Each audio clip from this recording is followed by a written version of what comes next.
Hello everyone, আমি অনুময় easy math চ্যানেলে তোমাদের স্বাগত। আমি আমার গত ভিডিওতে প্রজেক্ট লেখার নিয়মটা সম্বন্ধে বলেছিলাম। তোমরা সকলেই আশা করি ভিডিওটা দেখেছো। যদি কেউ না দেখে থাকো, এই ভিডিও ডেসক্রিপশনে আমি লিঙ্কটা দিয়ে দেবো, একটু দেখে নিও। আজকে আমি তোমাদের একটা প্রজেক্ট করিয়ে দেবো। আমি বলেছিলাম যেরকম সেরকমই। আজকে আমি তোমাদের ত্রিভুজের শ্রেণী বিভাগ, দেখো আমি টপিকটা লিখে রেখেছি, বিষয়টা হচ্ছে গণিত। আর কি টপিকটার উপরে, ত্রিভুজের শ্রেণী বিভাগের উপরে প্রজেক্টটা কিভাবে তোমরা লিখবে আমি পুরোটা আজকে বলবো। তোমরা হয়তো পুরোটা শুনে শুনে লিখতে পারবে না, ভিডিওটা পজ করে করে তোমরা লিখে নেবে। আসো আমরা শুরু করি। সবার প্রথমে আমাদের কি আসবে? সূচিপত্র। সূচিপত্র লেখার একটা নিয়ম আমি এখানে দেখিয়েছি, তোমরা এইভাবে লিখবে।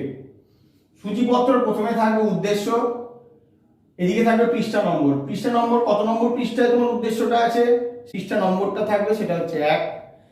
তারপরে কি থাকবে? তথ্য সংগ্রহ, তুমি যার যার কাছ থেকে তথ্য সংগ্রহ করেছো সেটাও কত নম্বর পৃষ্ঠায় আছে সেটা থাকবে।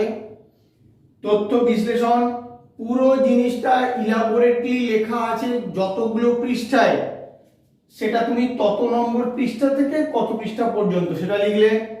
তারপরে মূল্যায়ন, মূল্যায়ন থাকবে তোমার 7 নম্বর পৃষ্ঠায়, মানে 6 নম্বর পৃষ্ঠা পর্যন্ত তথ্য বিশ্লেষণ লেখা হয়েছে। তারপরে আমি আর লিখিনি, তোমরা লিখতেই পারো। এরপরে সহায়ক গ্রন্থপঞ্জি, কি কি লেগেছে তোমার বই সেটাও যত নম্বর পৃষ্ঠায় লেখা আছে তোমরা লিখবে। আর একদম শেষে কৃতজ্ঞতা স্বীকার। এইভাবেই তোমরা সূচিপত্রটা তৈরি করবে। যখনই তোমাদের ফ্রন্ট পেজটা খোলা হয়, ফ্রন্ট পেজ মানে যে মোটা কার্ডবোর্ডের পেজটা তোমাদের উল্টানো হবে, উল্টালে তোমরা ওখানে টপিকটার নাম লিখবে সবার প্রথমে। টপিকটা যদি কেউ ফ্রন্ট পেজে লিখতে পারো লিখবে, যদি না লেখো ফ্রন্ট পেজটা উল্টালেই যেন তোমার টপিকটার নাম থাকে, কি টপিকটার উপরে তুমি করছো। তারপরের পৃষ্ঠাতেই থাকবে সূচিপত্র। সূচিপত্রে তোমার থাকবে এই জিনিসগুলো। এর পরবর্তী কি আসবে? উদ্দেশ্য। এবার বলো, ত্রিভুজের শ্রেণীবিভাগের কি প্রয়োজন ছিল হঠাৎ? কেন হঠাৎ ত্রিভুজের শ্রেণীবিভাগ আমরা করতে গেলাম? কিভাবে লিখবে তোমরা শুধু শুনে নাও, আমি তোমাদের লেখার মতো করেই বলবো। তোমরা এরকম ভাবে শুরু করবে। আমরা ছোটবেলা থেকে বিভিন্ন আকৃতির বস্তু দেখেছি এবং কোনোটাকে বলেছি 3 কোণা বা ত্রিকোণা, কোনোটাকে বলেছি 4 কোণা বা চৌকোণা বা চৌকোণ, কোনোটাকে বলেছি গোলাকার বা বৃত্তাকার, আবার কোনোটাকে বলেছি নির্দিষ্ট কোনো জ্যামিতিক আকৃতি নেই। তোমরা ছোটবেলায় সবাই এইভাবে পড়েছো। আস্তে আস্তে যত সময় গেল, যত আমরা আস্তে আস্তে বড় হতে থাকলাম, এই আকৃতিগুলো সম্বন্ধে আরো বিশদে জানতে শিখলাম বিভিন্ন বইয়ের মাধ্যমে, আমাদের পাঠ্যপুস্তকের মাধ্যমে। তখন ত্রিভুজ সম্পর্কে আমাদের ধারণা তৈরি হলো, বা ত্রিভুজ সম্পর্কে যখন ধারণা তৈরি হলো, আমরা যে কোনো 3 কোণা জিনিস দেখলেই বা বস্তু দেখলেই আমরা বলে দিতাম ত্রিভুজ। কিন্তু ত্রিভুজেরও তো কিছু স্পেসিফিকেশন আছে। ধরো তোমাদের যে জ্যামিতি বক্স আছে সেটাই দেখবে দুটো 3 কোণা জিনিস আছে, সেটাকে একসঙ্গে সেট স্কোয়ার বলা হয়। একটা দুটো বাহুর দৈর্ঘ্য সমান, আর একটা 3টে বাহুর দৈর্ঘ্যই অসমান। তখন তোমাদের মনে প্রশ্ন এলো, এগুলোর নিশ্চয়ই কোনো জ্যামিতিক নাম আছে বা জ্যামিতিক কোনো ভাষা আছে এগুলোকে বলার জন্য। সেইগুলো জানার জন্যই কিন্তু তোমাদের ত্রিভুজের শ্রেণীবিভাগ জানা প্রয়োজন। তোমরা কিরকম লিখবে? বিভিন্ন জ্যামিতিক আকৃতির পরিচিতির স্পেসিফিকেশন বা পরিচিতির নির্দিষ্টকরণ জানার জন্যই বা বোঝার জন্যই আমাদের ত্রিভুজের শ্রেণীবিভাগ সম্বন্ধে জানা দরকার। এটা তোমরা উদ্দেশ্য লিখে দিলে।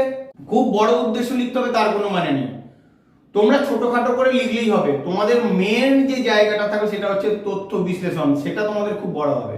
এরপরে কি? এরপর হচ্ছে তথ্য সংগ্রহ।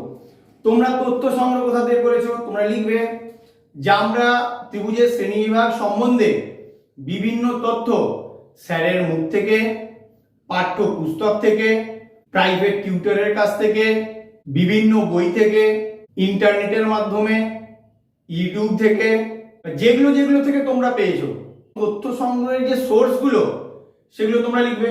আরো লিখতে পারো আমার অমুক বন্ধুর কাছ থেকে, বা আমার বাবার কাছ থেকে, বা মায়ের কাছ থেকে, ভাইয়ের কাছ থেকে, বোনের কাছ থেকে, অনেকের কাছ থেকে জানতে পারো। তোমার থেকে ছোট হবে বলে যে সে জানে না সেটা কিন্তু ভাবার কোনো দরকার নেই, সেও তোমাকে জানাতেই পারে। তারপরের পয়েন্টে কি আছে? তথ্য বিশ্লেষণ। এইখানেই তোমাদেরকে খুব ভালো করে লিখতে হবে। তথ্য বিশ্লেষণটা কি লিখবে? তথ্য বিশ্লেষণ তোমরা এইভাবেই শুরু করবে, যেরকম বলছি পুরো সেরকমই লিখে যাবে।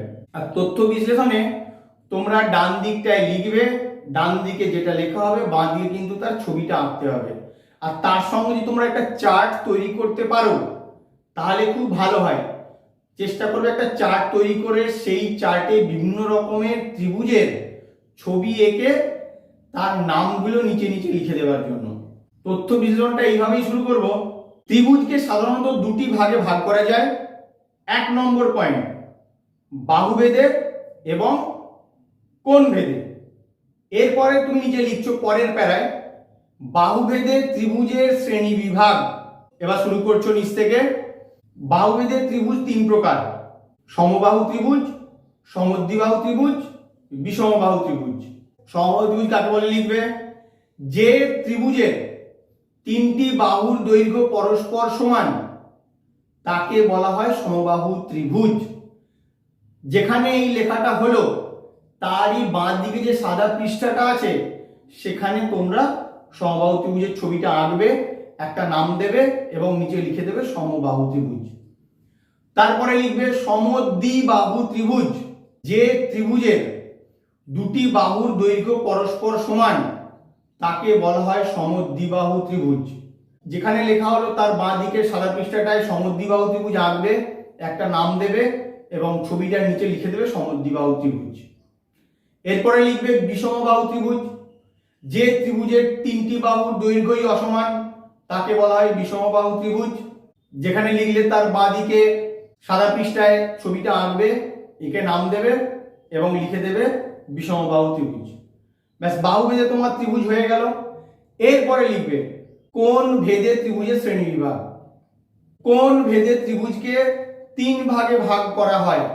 1 নম্বর সূক্ষ্মকোণী ত্রিভুজ, 2 নম্বর সমকোণী ত্রিভুজ, 3 নম্বর স্থূলকোণী ত্রিভুজ। এবার সূক্ষ্মকোণী ত্রিভুজ কাকে বলে তোমাকে লিখতে হবে। যে ত্রিভুজের 3টি কোণই সূক্ষ্মকোণ তাকে বলা হয় সূক্ষ্মকোণী ত্রিভুজ। এই জায়গাটা একটা জিনিস ভালো করে খেয়াল রাখবে, অনেকেই কিন্তু তোমরা একটি কোণ সূক্ষ্মকোণ লিখে দাও। একটি কোণ কিন্তু সূক্ষ্মকোণ নয়। সূক্ষ্মকোণী ত্রিভুজের ক্ষেত্রে 3টি কোণই সূক্ষ্মকোণ হবে। তাহলে আরেকবার বলে দিচ্ছি, যে ত্রিভুজের 3টি কোণই সূক্ষ্মকোণ তাকে বলা হয় সূক্ষ্মকোণী ত্রিভুজ। ডান দিকে যেখানে তোমার লেখা হলো তার বাঁ দিকে সাদা ফাঁকা জায়গাটায় তুমি ত্রিভুজের ছবি আঁকবে, নাম দেবে আর নিচে লিখে দেবে সূক্ষ্মকোণী ত্রিভুজ। তারপরে লিখবে সমকোণী ত্রিভুজ। যে ত্রিভুজের একটি কোণ সমকোণ তাকে বলা হয় সমকোণী ত্রিভুজ।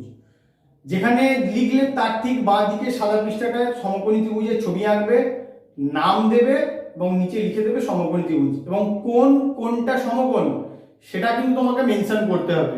কিরকম দেখে নাও। সমকোণী ত্রিভুজের ক্ষেত্রে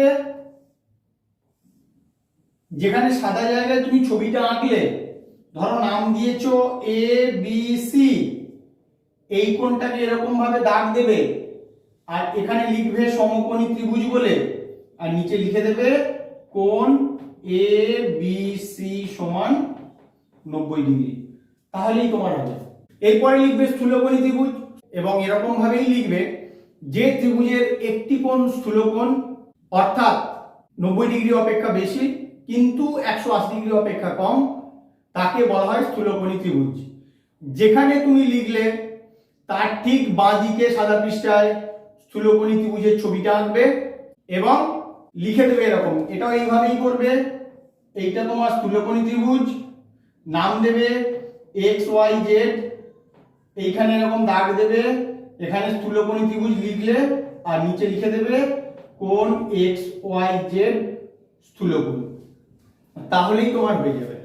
তাহলে বাহুভেদে আর কোণ ভেদে ত্রিভুজের শ্রেণীবিভাগগুলো বলে দিলাম। তথ্য বিশ্লেষণ তোমার কিন্তু এখানেই শেষ হলো না। এরপর তুমি আলাদা একটা প্যারা করে লিখবে এই 6 রকমের ত্রিভুজ ছাড়াও আরো একটি বিশেষ রকমের ত্রিভুজ আছে, যেটি হলো সমকোণী সমদ্বিবাহু ত্রিভুজ। এবার তুমি সমকোণী সমদ্বিবাহু ত্রিভুজ লিখে তলায় দাগ দিলে বা লিখছো, সংজ্ঞাটা কিন্তু এইভাবেই লিখবে আমি যেভাবে বলছি। যে ত্রিভুজের একটি কোণ সমকোণ এবং সমকোণ সংলগ্ন বাহুদ্বয়ের দৈর্ঘ্য পরস্পর সমান তাকে বলা হয় সমকোণী সমদ্বিবাহু ত্রিভুজ। আবার একবার বলে দিচ্ছি, যে ত্রিভুজের একটি কোণ সমকোণ এবং সমকোণ সংলগ্ন বাহুদ্বয়ের দৈর্ঘ্য পরস্পর সমান তাকে বলা হয় সমকোণী সমদ্বিবাহু ত্রিভুজ। এবার তুমি বাঁ দিকে ছবিটা আঁকবে, ছবি এঁকে নাম দেবে। এই রকম ছবিটা হবে, তুমি পি কিউ আর নাম দিলে, ছবির মধ্যে এখানে একটা সমকোণের চিহ্ন যেমন দেওয়া হয় দিলে, আর নিচে লিখে দিলে সমকোণী সমদ্বিবাহু ত্রিভুজ, নিচে লিখবে এখানে। আর ডান দিকে যেখানে তোমার লেখা শেষ হলো সেখানে তুমি লিখবে পাশের চিত্রে পি কিউ আর একটি সমকোণী সমদ্বিবাহু ত্রিভুজ যার কোণ পি কিউ আর সমান সমকোণ এবং পি কিউ সমান কিউ আর। দেখো আমার এখানে দুটো ক্রাইটেরিয়াই ফুলফিল হলো। আমি কি বলেছিলাম, সমকোণী সমদ্বিবাহু মানে সমকোণও হতে হবে আবার সমদ্বিবাহুও হতে হবে। তাহলে সমকোণও হলো আবার দুটো বাহু সমান মানে সমদ্বিবাহুও হলো। এত দূর লিখলে তোমার তথ্য বিশ্লেষণটা লেখা শেষ হবে। তাহলে এর পরের পয়েন্ট কি আছে দেখো, এর পরের পয়েন্ট আছে মূল্যায়ন। ত্রিভুজের শ্রেণীবিভাগটা শেখার ফলে তোমার কি উপকার হলো বা তুমি কি উপকৃত হলে, কিভাবে উপকৃত হলে, তুমি লিখবে এরকম, ত্রিভুজের শ্রেণীবিভাগ শেখার ফলে আমাদের জ্যামিতি বক্সে যে সেট স্কয়ার আছে তার একটি সমদ্বিবাহু ত্রিভুজ এবং একটি বিষমবাহু ত্রিভুজ সেই সম্পর্কে সুষ্ঠু ধারণা অর্জন করতে পেরেছি এবং বিভিন্ন ত্রিভুজাকার চিত্রের কোনটি কি ধরনের ত্রিভুজ সে বিষয়ে একটি সম্যক ধারণা অর্জন করেছি। এইটি তোমার হবে মূল্যায়নে। তার পরবর্তী কি আছে, সহায়ক গ্রন্থপঞ্জি। তুমি এই কাজটা করার জন্য কি কি বইয়ের সাহায্য নিয়েছো তুমি লিখবে, আমি ত্রিভুজের শ্রেণীবিভাগের জন্য পশ্চিমবঙ্গ সরকার প্রদত্ত পাঠ্যপুস্তক, এছাড়াও যদি কোনো বইয়ের তোমরা হেল্প নিয়ে থাকো সেই সব বইয়ের রাইটারের নাম তোমরা লিখবে। অবশেষে কি আছে, কৃতজ্ঞতা স্বীকার। কৃতজ্ঞতা স্বীকার হচ্ছে এই প্রজেক্টটি করার জন্য তোমাকে যে যে সাহায্য করেছে, তুমি যার যার কাছ থেকে সাহায্য করেছো তাদেরকে একটা কৃতজ্ঞতা জানাতে হয়। তোমরা লিখবে, এই প্রজেক্টটি করার জন্য আমি আমাদের শ্রেণী শিক্ষক মহাশয় বা গৃহ শিক্ষক মহাশয় নাম দিতে পারো, উনাকে কৃতজ্ঞতা জানাই।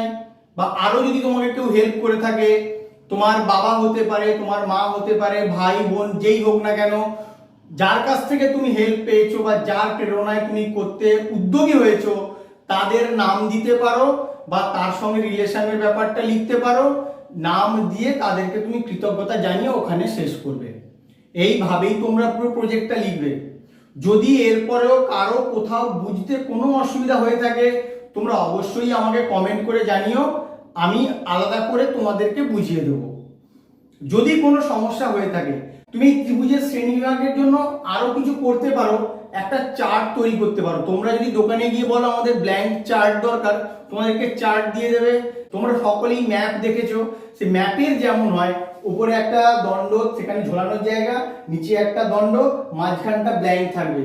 সেরকম চার্ট তোমরা কিনবে, কিনে বিভিন্ন প্রকারের ত্রিভুজ সেখানে আঁকবে, এঁকে প্রত্যেকটার নিচে লিখবে কোনটি কি ধরনের ত্রিভুজ। তোমার ওই চার্টে কম করে 7খানা ত্রিভুজের ছবি থাকতে হবে। কি কি ত্রিভুজ, সমবাহু ত্রিভুজ, সমদ্বিবাহু ত্রিভুজ, বিষমবাহু ত্রিভুজ, এগুলো সব বাহু ভেদে হয়ে গেল। এরপরে কোণ ভেদে থাকবে সূক্ষ্মকোণী ত্রিভুজ, সমকোণী ত্রিভুজ, স্থূলকোণী ত্রিভুজ। তারপরে বিশেষ আকারের ত্রিভুজটা কি থাকবে, সমকোণী সমদ্বিবাহু ত্রিভুজ। এইভাবেই তোমরা প্রজেক্টটা প্রস্তুত করবে। এরপরেও কারো কোনো অসুবিধা হলে অবশ্যই আমাকে কমেন্ট করে জানিও। আমার ভিডিওটা কেমন লাগলো তোমরা অবশ্যই কমেন্ট করবে এবং প্লিজ চ্যানেলটাকে সাবস্ক্রাইব করে নিও। Thank you.